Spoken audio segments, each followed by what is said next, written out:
السلام علیکم ورحمۃ اللہ وبرکاتہ۔ ناظرین، استقبال ہے فکر و خبر اسٹوڈیو میں، میں رضوان احمد ندوی ملکی اور عالمی اہم اور خاص خبروں کے ساتھ۔ تو ناظرین، سب سے پہلے غزہ کی تازہ صورتحال پر کریں گے نظر۔ غزہ میں اسرائیلی بربریت جاری ہے۔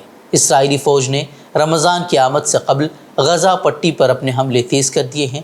نصیرات پناہ گزین کیمپ پر ہوئے حملے میں 13 خواتین اور بچے شہید ہو گئے ہیں۔ شمال غزہ میں غذائی قلت کے باعث بھی کئی اموات ہو رہی ہیں۔ ابھی خبر آ رہی ہے کہ شیرخوار بچے اور ایک نوجوان خاتون کی غذائی قلت کے باعث موت ہو چکی ہے، جس سے غذائی قلت سے مرنے والوں کی تعداد 25 تک جا پہنچی ہے۔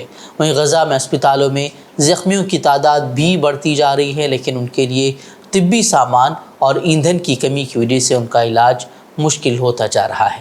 دوسری جانب تل ابیب میں جنگ مخالف مظاہرے ہو رہے ہیں، جس میں ہزاروں یہودی خود اپنی حکومت کے خلاف احتجاج کر رہے ہیں اور جنگ روکنے اور یرغمالیوں کی رہائی کے لیے مذاکرات پر زور دے رہے ہیں۔ وہیں خبریں یہ بھی ہیں کہ جہاں مظاہرین وہاں مظاہرہ کر رہے تھے تو اس وقت پولیس اور ان کے درمیان تصادم بھی دیکھنے کو ملا۔ پولیس نے امن کے لیے مظاہرہ کر رہے اپنے ہی لوگوں پر واٹر کینن کا استعمال کیا ہے۔ وہ امریکی صدر کے خلاف بھی لوگوں میں غصہ بڑھتا جا رہا ہے۔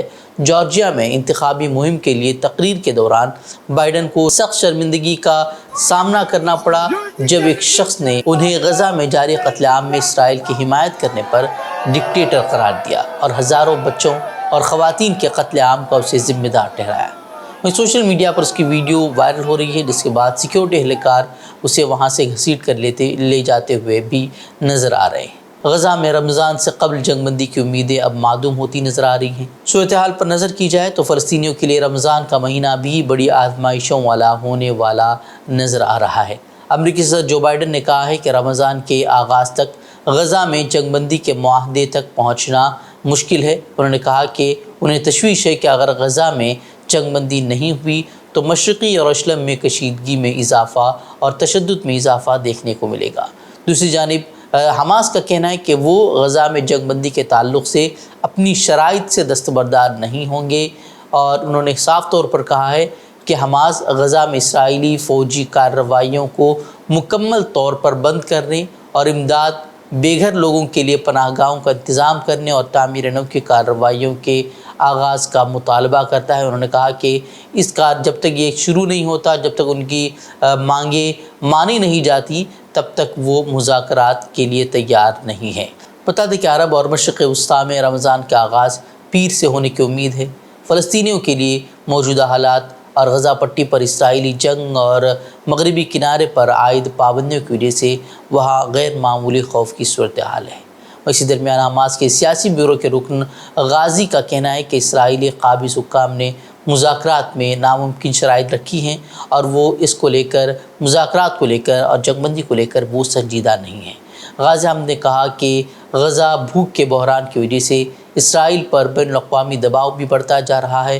انہوں نے کہا کہ حماس کے کئی فریقوں کے ذریعے شمال غزہ میں امداد کی تقسیم کو منظم کرنے کی بھی کوششیں کی جا رہی ہیں۔ انہوں نے زور دیا کہ حماس ایک باعزت معاہدے کے لیے بات چیت جاری رکھے گا، جو کہ جنگ کے خاتمے، قابض دشمن فوج کے غزہ سے انخلا، تعمیر نو اور بے گھر ہونے والوں کی واپسی کی ضمانت دے گا۔ دہلی کے اندرلوک علاقے میں گزشتہ روز کے واقعے کے بعد علاقے میں یوں تو پوری طرح سے امن و امان کا ماحول ہے، لیکن لوگ پولیس کی کارروائی سے مطمئن نہیں ہیں۔ اندرلوک میں پولیس کے اعلیٰ افسران تو تعینات ہیں ہی، انہوں نے وہاں فلیگ مارچ کر کے لوگوں سے امن و امان بحال رکھنے اور افواہوں پر دھیان نہ دینے کی اپیل بھی کی۔ اس تعلق سے ڈی سی پی منوج مینا نے اپنی ٹیم کے ساتھ اندرلوک کا دورہ بھی کیا۔ ان کے ہمراہ علاقے کے سماجی کارکنان بھی موجود تھے۔ دوسری جانب شمال مشرقی ضلع کے ڈی سی پی نے بھی پولیس کی اس حرکت کی مذمت کی اور امن و امان قائم رکھنے کی اپیل کی۔ دوسری طرف اندرلوک معاملے کی گونج دہلی اسمبلی میں بھی سنائی دی، جہاں رکن اسمبلی عبدالرحمان نے پولیس اہلکار کی معطلی کو ناکافی قرار دیتے ہوئے اسے فوری طور پر برخاست کرنے کا مطالبہ کیا۔ ان کے بیان پر آپ کے تمام اراکین نے اس کی حمایت بھی کی۔ ہلدوانی تشدد معاملے میں پہلے بلڈوزر پھر تشدد اور گرفتاریوں سے مقامی لوگ کافی متاثر ہیں۔ اب تک تقریباً 100 سے زائد افراد کو گرفتار کیا جا چکا ہے، جن میں خواتین بھی شامل ہیں۔